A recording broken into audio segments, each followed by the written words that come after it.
సామంతకమణి ఉపాఖ్యానము. ద్వాపరముయుగున ద్వారకావాసియగు శ్రీకృష్ణుని నారదుండు దర్శించి ప్రియ సంభాషణలు జరుపుచు, స్వామి, అంత శ్రీకృష్ణుడు ఆనాటి రాత్రి చంద్రునినెవరూ చూడరాదని పట్టణంబున చాటింపు వేయించెను.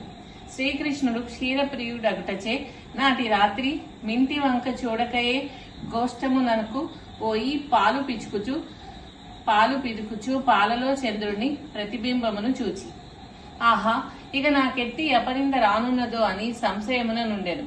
కొన్నాళ్లకు సత్రాజిత్తు సూర్యవరముచే సామంతకమణి సంపాదించి ద్వారకా పట్టమునకు శ్రీకృష్ణ దర్శనార్థమైపోవ శ్రీకృష్ణుడు మర్యాద చేసి ఆ మణిని మన రాజునకిమ్మని ఎరిగిన, ఇది 8 భారముల బంగారము దీనంబున కొసగ్గు, నిత్య దీనిని ఏ ఆప్తునికైనను ఏ మందమతి అయిన నివ్వడ నీని పొమ్మని యూరకే ఉండెను.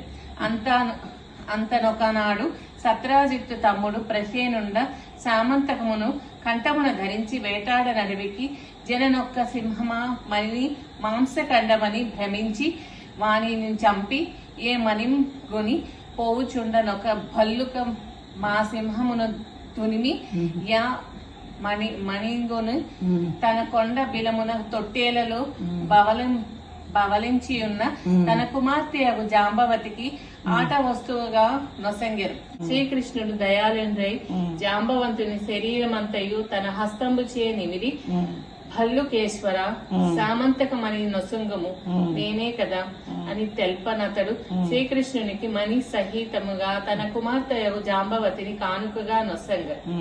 అంత తన ఆలస్యమునకు పరితపించుచున్న బంధుమిత్ర సైన్యమునకు ఆనందము కలిగించి కన్యరత్నముతోను మణితోను శ్రీకృష్ణుడు పురము చేరి సత్రాజిత్తును రావించి పిన్న పెద్దలను చేర్చి యా వృత్తాంతమును చెప్పి, సామంతకమణి యొసంగి నా సత్రాజిత్తు అయ్యా, లేనిపోని నింద మోపి దోషంబునకు పాల్పడితి అని విచారించి మణి సహితముగా తన కూతురు అగు సత్యభామను కైకొమ్మినను మణి వలదని మరలా నొసంగెను.